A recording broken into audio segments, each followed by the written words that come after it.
walking, commuting, going from one place to another, taking the stairs, prioritizing time in your schedule to make that a regular part of who you are. It really starts, actually, when you go back a couple of levels, is belief system and identity. Yeah. And when you have a sense of who you are, and what kind of person you want to be, what kind of lifestyle that person lives, then you start to become more and more like that.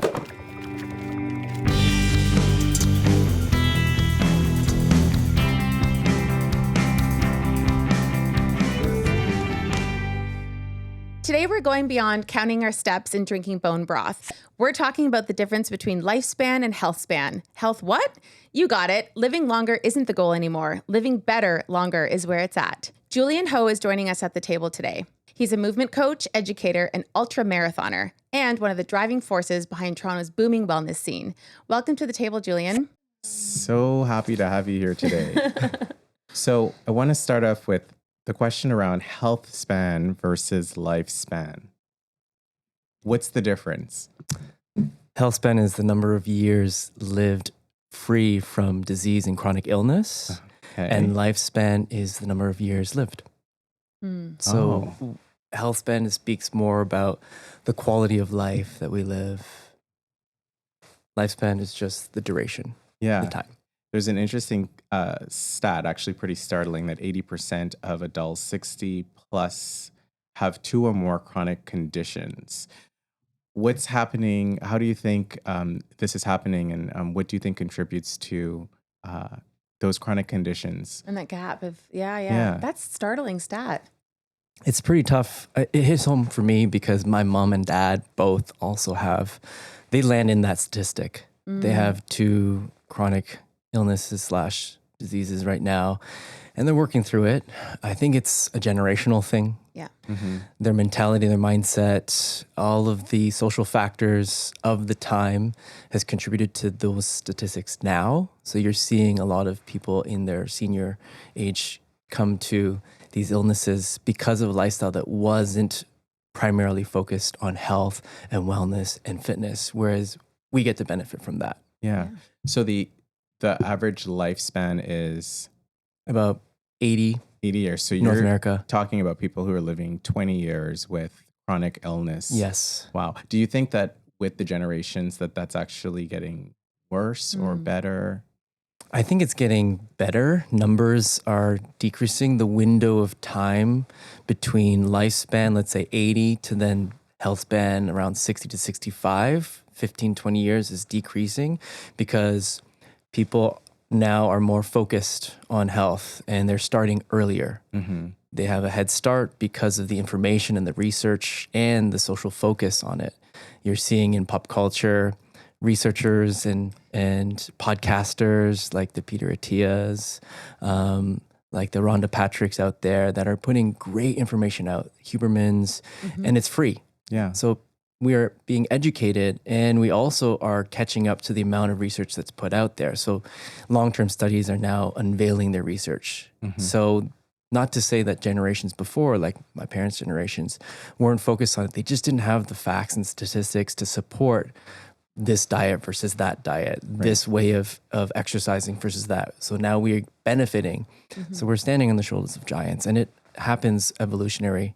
Yeah. We all get to benefit from the previous generation. I think what's great about this generation, at this day and age, I should say, is that we live in a time where we actually get news unlike our parents and grandparents even did. With that, though, comes an oversaturation of news. And I think fake news has been the topic that has been around for these last several years. So how do you sort of validate and verify which news channels to, listen to? Because, some people say drink a lot of water and some people say, no, you don't need to drink all this water. Yeah, the hard thing about now, as you said, is information age. There's so much of it and it's coming at us super fast, paradox of choice. I'd say a big part of it is to listen to self and learn more about yourself instead of looking and outsourcing outwards. It's getting that information, getting personalized information, statistics, getting assessed, making sure that you have a circle of care that you can reach out to, like your doctor and your personal fitness coach, your psychiatrist, or your counselor, a circle that can give you objective approaches to you, customized to you, because there's so much generalized information out there. And we tend to just pick and choose, but it's not informed based on our own health history, our genetics, our predispositions. So even looking back at our family health and what comes up, whether you have a history of cancer or diabetes type 2 or heart disease, these are the clues that we have. So we got to use the past as a place of resource, not a residence. We don't want to stay back there. We want to use it as our advantage so that we can sort of navigate through all the noise that's out there. So specificity is really key. Yeah. I think that's fascinating because it's so easy to jump on the latest TikTok trend or, Goop. I'm sure some of us have tried these weird facials or whatever. But to discern through that information, I think there is a bit of a barrier, though, I think sometimes for people to access, like you said, this kind of circle of care. Some people, I do, and I prioritize that, but it's difficult for some. I think, maybe even a financial barrier to kind of access these fancy gym memberships or having a personal trainer or going for this kind of naturopathic test or what have you. So how can you reassure people that they can still, be mindful of their health if maybe they don't have a huge bank account? Blue zones is a prime example of not having to spend a lot of money. You're living a natural life. So blue zones are areas that are concentrated with the most amount of centenarians, people who live up to 100 years, if not longer, and they're thriving. So places like Sardinia in Italy, you have Okinawa in Japan, and Nicoya Peninsula in Costa Rica, where I was lucky to hang out and live on and off in.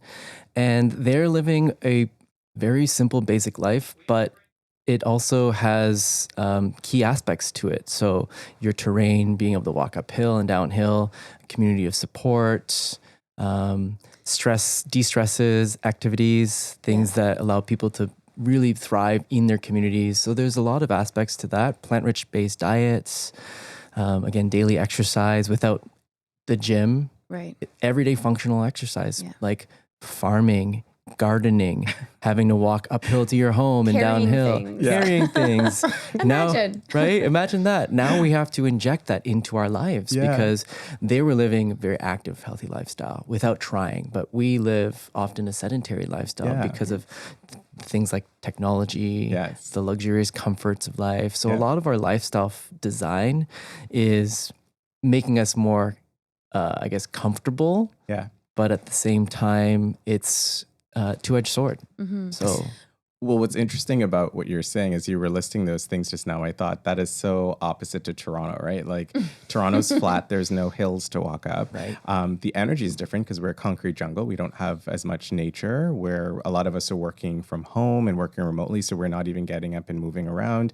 We've got the luxury of Uber Eats and our groceries are being delivered to us. So what are maybe some ways that you think the everyday big city person can actually change and adjust their habits to be able to take on some of what you've been talking about with blue zones? Yeah, I believe priority shift, being able to change your priorities and think long term.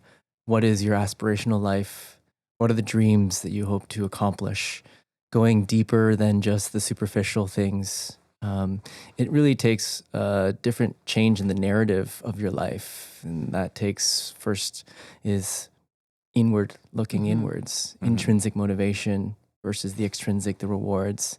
So that on one level is definitely a great place to start. Really sitting with yourself and painting what that beautiful life can look like. Accessibility wise, something that's more natural. How can we spend more time outdoors? How can we do things that don't stress ourselves out? Managing our ego. So on the psychological, social stuff, there's a lot of work to be done there. But of course, there's the really quick things like not eating junk food and not leaning into or limiting that and having a balance of that. Not limiting, of course, smoking and alcohol and things that take you backwards. Sleep. Sleep. Sleep. Yes, It's a big of one. course. Yeah. Nutrition, diet, exercise. It seems easy, but it's the habits that we need to cultivate and learn how to cultivate them. So a great book, Atomic Habits, teaches us the best ways to cultivate these healthy habits. Some things like how do we make habits easy, attractive, very satisfying, and obvious.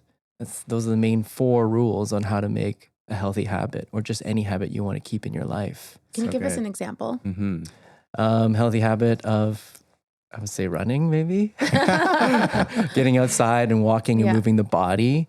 So what are the barriers to that? Yeah. Well, some people would say, I don't have enough time, Right. time in the day. It's a big one. Yeah. We It hear it a is lot. huge.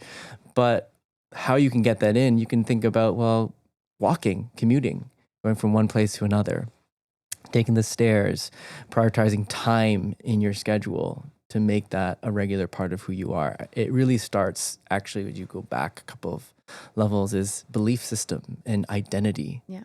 And when you have a sense of who you are, and what kind of person you want to be, what kind of lifestyle that person lives, then you start to become more and more like that. And so being able to think about it as a movie, what kind of character do you want to be? Yeah. Yeah. I love Because you're in the that. director's chair. You Yeah. can choose That's right. the character. You can write your future. Isn't that the quote in the movie The Holiday? You know, you're the lead actress in your own life or something. I love that. It's interesting because I the more I get exposed to the wellness industry, it's bordering the beauty industry, and that's kind of upsetting sometimes. You know, you want people to feel vitality, and you want them to want to have a good long health span. But I feel like a lot of people are getting caught up in the vanity of it all. And what's your reaction to that? I feel when you work on the insides, the outsides show, and not the other way around. Same with lifespan and health span. If you aim to live long, you may not be living well. Right. You can live well and have a great life. And naturally, if you live well, you will live long. So there's a juxtaposition in that. So even in exercise and working out, oftentimes people work on the aesthetics, like bodybuilding and the shape of their muscles. But if you work on the functional things, we call them functional patterning, you're going to look incredible as well. Right. And it comes down to the health of the organs, all the inside things, the joints, the tissues, the connective tissues. Those are the things that really matter. And then vibrancy comes out. It just can't help but shine through you. Yeah. So it really is inside out. Like that. It's old an inside adage. out. Yeah. Great movie. Julian, you've been a part of a lot of the wellness scene here in Toronto. You've helped with working with places like Othership, Equinox, Sweat and Tonic. How has the wellness industry shifted recently? Like, what do you think that looks like today compared to what we've known the wellness industry to be? Yeah, it's exactly this, what we're talking about. People before were focused much more on aesthetics, but now it's about how you feel. Yeah. So people are going, especially young people are going not necessarily to look a certain way, they want to feel a certain way. And the clients that I receive, they don't really have a specific goal and say, I want to lose this amount of weight. I want to gain, this muscle. I want to have 6-pack. It's about feeling. And also it's a lot of mental. So they come to refresh their minds, to take a break from work so that they can think more sharply, be more focused. Another big thing is community. A lot of people want to belong, and they want to belong to places that share the same values and ideals and practice that. Yeah. So it is very much a lifestyle now as opposed to a luxury. Yeah. I agree with that. I think that there is, it seems to me that wellness has become more of the new social outing in this area. When you think of places like Othership, Trove, we're next door to Spark Pilates. You do see friends who are now opting to do that over going out at nighttime. But for some people, they actually probably feel the hesitation or reservation about being in a place like Othership. I think Lori was talking about being down you're meeting people for the first time in your swimsuit. Yeah. And I'm trying to get Dana to come with me, but he hasn't jumped on the board. Well, and for this very reason, right? Like, I'm like, oh, great. Let's go together. Yeah. I'm meeting people and they're seeing my body. What do you say to someone like me who probably is just hesitant in doing that and would rather just sit at home and honestly couch rot? You can wear a t-shirt. He's not going to let you get away with it. Okay, fine. I'll find a good bodysuit. Yeah. Well, the benefits outweigh the negatives and the inhibitions and the nervousness that come with it. People are seeking these belonging style experiences as opposed to the food and beverage and going out to clubs because they don't want the anxiety the next morning. They don't want to feel gross the next morning all day and have it be a write-off day. They want to have the same level of connection and bliss. And it's so simple. Like, for example, hot and cold, you're going into an ice bath, you're going to a sauna, and you're experiencing that dopamine release, that oxytocin, that warm, huggy kind of feel, and norepinephrine, the focus that you can get. You're working on yourself. So personal development mixed with social, mixed with a little bit of pizzazz, like, oh, I might meet that cute boy or girl the next day or whatever, or tonight, who knows? But there's a lot of positives to these more social wellness-based approach in gyms and, again, wellness studios. So the consequences are definitely a big part of it, and people are much more aware of the consequences, which takes us to the same thing with Healthspan. People are focusing more on the quality of their lives and really putting health at the forefront with diet, sleep, exercise, because they know that there are severe consequences. Right. And so that is enough of a motivator for many, many people to jump on that bandwagon and make it a part of their routine, their lifestyle. So I think it's a really great positive shift. And it's also on a business level expanded exponentially from $1 billion industry from like 10, 15 years ago to now trillion. Wow. So it's a big game for a lot of people, a lot of companies, investors. Julian, speaking of kind of that cold, hot therapy, some other trends that are out there right now, you're hearing about GLP-1s, NAD, biohacking. I know none of these terms. Collagen, 1 gram of protein for 1 pound of body fat, all this kind of stuff. So can you talk to us a little bit about your opinions on those? Is it fad, or we should be really looking at these things seriously? So with GLP-1, it's the cessation or the decreased calorie restriction. So eating less. So the thing about basically things like Ozempic, those kinds of things. Got it. Yep. Rapamycin to decrease random cellular growth. So these are drugs that are out there that have come from, I guess, kind of like a bit of a mistake or an overlook. Like, for example, rapamycin is an immune suppressant and it decreases the pace in which cells grow, especially cancer cells. Oh, wow. And so these are great interventions that weren't made for Healthspan in particular or Ozempic for weight loss. They were found out as, again, an overlook, but they speak to some of the guiding principles that lead researchers like Dr. Peter Attia are putting out there. And so I believe that there's some that work incredibly well, but the problem that we're facing is dose dependency, and people will depend on these things and will have to depend on them for the remainder of their life. Right. And so how can we find more natural forms of them? And how can we use it in balance and not pour all of our money into the pharmaceutical world? Yeah. So I think that there's trends that come and go. I think that many of them start with good intentions, but it's still early stage for many of these drug protocols and new interventions. We need more time to understand them. And as a person trying them out, they have to go through trials. They have to listen to their body and see how it responds. Right. And when you do that, you have to do it more like a scientist and a researcher, as opposed to just doing it because it's the latest thing. Yeah. That's the level of ownership that you have to take, the critical thinking behind it, hopefully the guidance and the counseling that you've had to get to that point to make that decision. So there are other things that you can do to definitely help, but those are the trends that I think will have to go through their ups and downs, and it's about discerning. Yeah. So I'm hearing two things from you so far.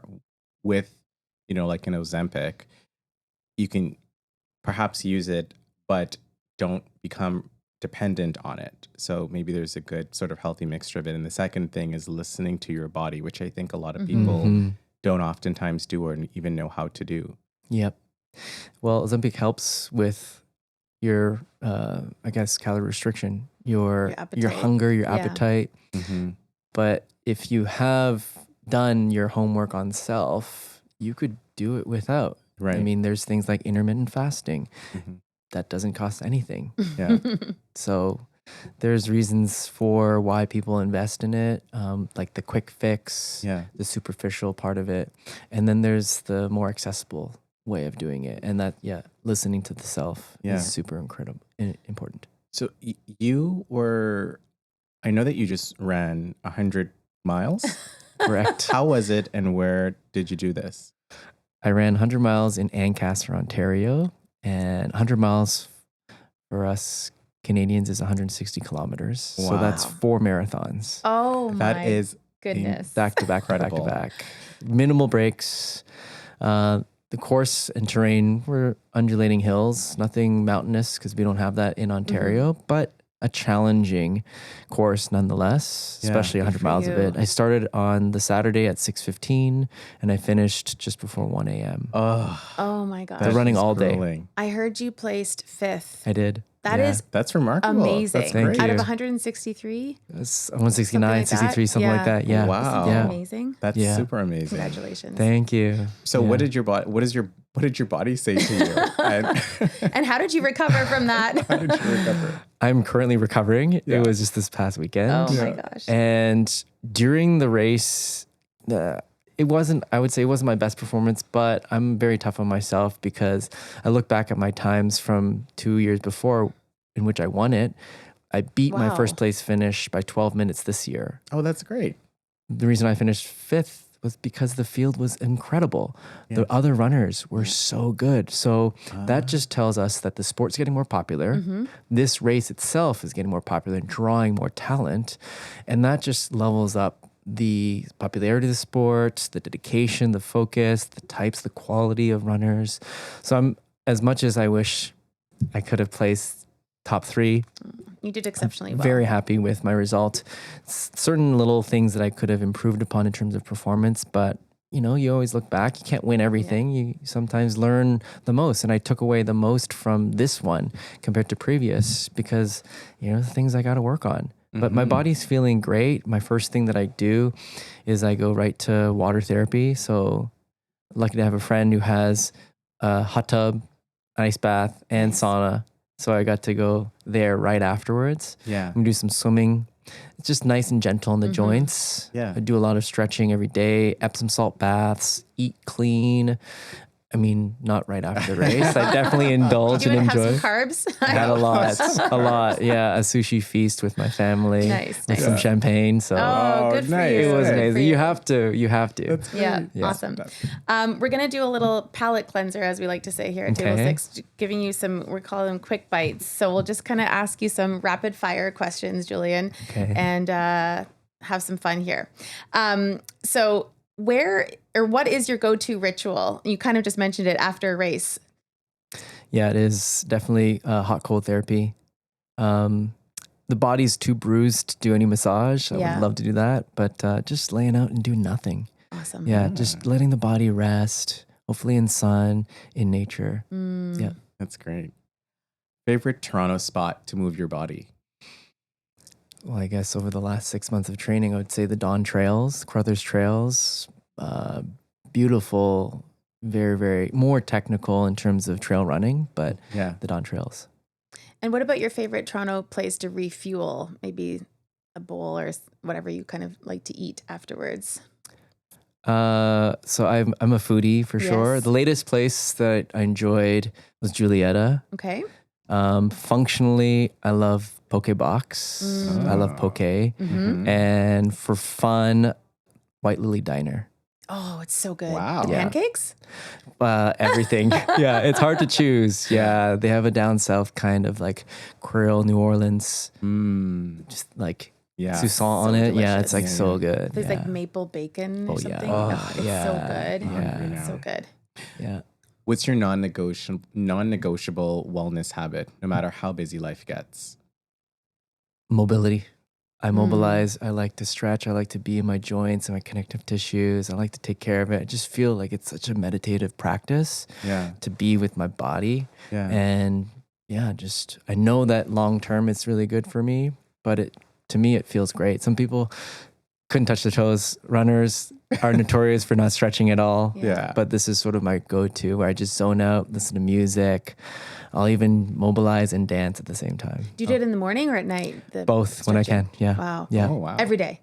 Yep. Every day. Wow. Yeah. I think that's one thing that everybody should do. Yeah. Agreed. Everybody should stretch. Yes. And we just don't. Yeah. So I don't. Yeah, I believe the Joseph Pilates, who invented Pilates, said a healthy mobile spine is the fountain of youth. yeah. Yeah. I think that's if people could do one thing more of, it would probably be mobility, right? And stretching. I would say so for sure. Yes, I passed the You test.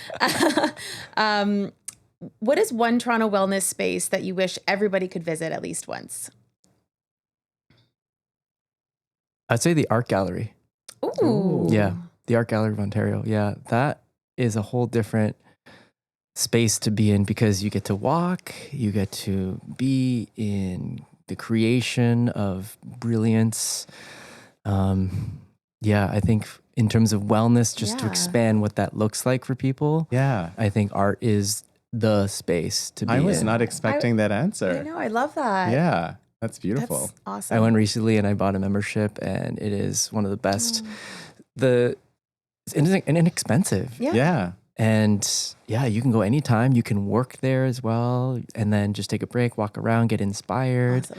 bring a date, have some fun with friends, Yeah. see new exhibits. It's really, Good really for the a soul, great thing. good for the mind. Yeah. That's wellness on another level. Yeah. That's very holistic. Mm-hmm. Your last book or podcast that really made you think? The Explorer's Gene by Alex Hutchinson. He wrote an incredible book called Endure. Okay. And that's all the science about endurance training. But he shifted to exploration. And he argues that exploration is a way to live life more richly and more full, going beyond your comfort zone and expanding yourself, trying new things. And I think that's a really important ingredient to Healthspan. Agree. You got to push yourself out of your comfort zone. That's the only way you grow. Yeah, absolutely. Otherwise, you're just stagnant. Yeah. There's some really cool science. He's a real nerd about this stuff. So he speaks about things within us that help us understand what the explorer's gene is. It's within us. We're born to be natural explorers. And so I can't ring off the top of my head, but there are other books out there that tell us that within us naturally, in our nature, that we are born to do certain things and we were born to explore. A great book called Born to Run, again, argues that we are born to run. We have mechanisms, we have physical traits within us that tell us we are born to run compared to other mammals on the planet. Hunter-gatherer. Hunter-gatherer times. Yeah, exactly. Nomadic lifestyle. There's a lot of clues there. And I said in the beginning, the past has a lot of clues for us. Right. And these researchers are literally just looking back through anthropology and studies and showcasing to us now, this is proof that these are the things that we need to do. Right. What is the weirdest wellness trend you've ever tried? I don't know if this one's a weird one, but I did a 2-week green smoothie cleanse, and I only ate. Is it eating or drinking smoothies? Drinking, yeah. Oh my Yeah, gosh. but it was actually amazing because I have autoimmune. I have eczema, atopic dermatitis, and I've had it very severe as a kid, and I kind of grew in and out of it. And when I was young, I'd say maybe like in my early 20s, my girlfriend at the time was studying to be a holistic nutritionist, and she had seen how much I'd suffered through this, and it was just very socially uncomfortable, inflamed everywhere. And so we just said, let's do this cleanse elimination diet. And ever since then, I haven't had a huge flare up. I have a twin brother, and the incredible thing about us is you can see the differences between how I look and how healthy I look and feel, and him. It's not that he's not unhealthy, but he still has the skin disease and he still has to work through it. You can see the difference. Yeah. And so that was a really important intervention for me. So again, it's not wacky, but extremely effective, very difficult to do. Yeah. But it was worth it. Yeah. Because I haven't looked back. It's that's the proof all you need, Yeah. right? I healed Right my there. gut from Yeah, that. absolutely. Yeah. One more question. Who do you follow online for inspiration? I really enjoy Rich Roll. Rich Roll is a podcaster, and he's also an endurance guy. The way he speaks is extremely eloquent, and how he speaks, he's very spiritually inclined. He's also an on guy as well. And Good people. great people. And he would be someone I would love to meet Awesome. person. That's Awesome. wonderful. Yeah. So you usually take on clients. Where can people, first of all, find you if they want to sign up to be a client of yours? JulianHo.ca. Okay, there you go. And when sitting down with someone, how do you assess where they're at? Like, what are the sort of questions that you ask to get a sense of just where they're at with their health span? So I start with a pretty strong consultancy in the beginning. I intake, and I ask some pretty deep questions. Things like the Aristotle triad: ethos, pathos, and logos. So when we speak about those three things, ethos, when you think about ethos, you can think of brand ethos. What is the brand? What is your brand all about? What character traits, what belief systems are you all about? When we ask these things, we then start to narrow down to what your North Star is. We really understand. I want to understand who you are, what your dreams are, what are the counter forces that are disrupting your ability to get there. So when I start, I really want to know who you are and who you perceive you are. And from there, then I get to see, okay, what are the habits, behaviors that are either derailing you, deterring you, or promoting the pace towards that path. Right. And that fundamentally is a very healthy activity for a lot of people because they don't often just sit and think about and feel who they are, how they want to be in this life. It's very deep, Julian. It's I don't know. hugely deep. Have you It's ever like- sat down to think about that? So deep. What's the meaning of your life? I'm gonna have to journal deeply tonight. Yeah. Mm-hmm. So what's like a starting question that I can do on my own to begin to just like, this is fascinating. Well, another thing could be, what is your greatest success? What is your greatest failure? And these big questions give so much information. So how you speak about your failure can tell me a lot about how you can be coached, how you go through the ups and downs of life, how you take on adversity, and what are the driving forces. So, one day you can't attend a personal training session. What are you going to do? Just sit on the couch and melt into it? Or are you the type of person that I can help further motivate and say, oh, well, there's mobility video that Julian just gave me. I can just do that. Right. So those are the things that lead me as a coach to understand holistically how I can help navigate you and keep you on the path towards your dream. How would you approach, a kind of a more, perhaps a younger person who hasn't even thought about what aging looks like and what their experiences might look like as, say, someone in their 70s or 80s? Dana and I have shared stories, but my mom, who's passed, but she had chronic diabetes and really bad cellulitis on both of her legs. And mobility was a huge problem. If we go for a little ice cream or a walk or something, she couldn't even walk 2 blocks, which was heartbreaking to see, but also admittedly very frustrating and made me very angry because this is like a therapy session. But I was very reflective because I thought a lot of her the way she was lifestyle choices. And I thought to myself, if she had just made better choices, she would be here longer and healthier.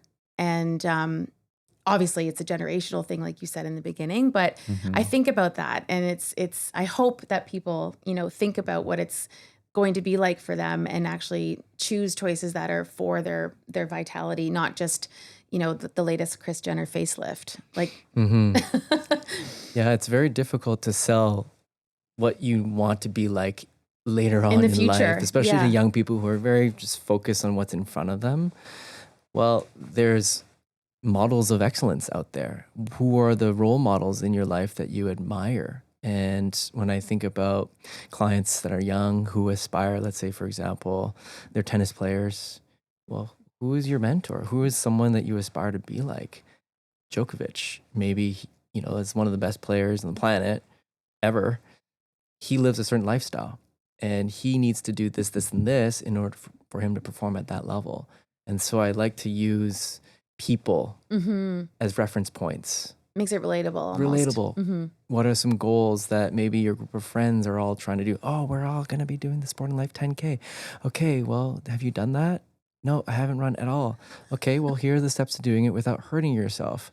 So what are the things that, again, relatable? What can you get drawn to? What's that spark that lights them up?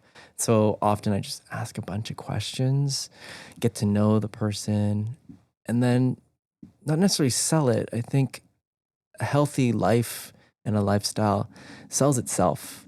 It's just about framing it in a way that within their context of life, understand it. Yeah. So that makes sense. That's interesting. I'm thinking you were asking about who people's role models are, and you mentioned Djokovic, and I'm thinking some 20-year-olds are probably looking to Kylie Jenner and all the. Yeah. So for those who are looking there, and then also when you're in your 20s, you have everything, all the odds are on your side. You've got a great metabolism, you're running around, you're lean. Like I to Lori's point, I think a lot of times you don't even think about these things until it's too late. It's too late. You start to see the signs of it, and then suddenly you're like, I'm going to be 40 next year, and I'm starting to feel little signs of it. And I'm like, oh my goodness, am I too late? Do I start today? And can I actually probably get right back on track? So what do you say to the 20-something-year-old who's into the latest pop culture idol and vanity and young and lean and everything's working for them?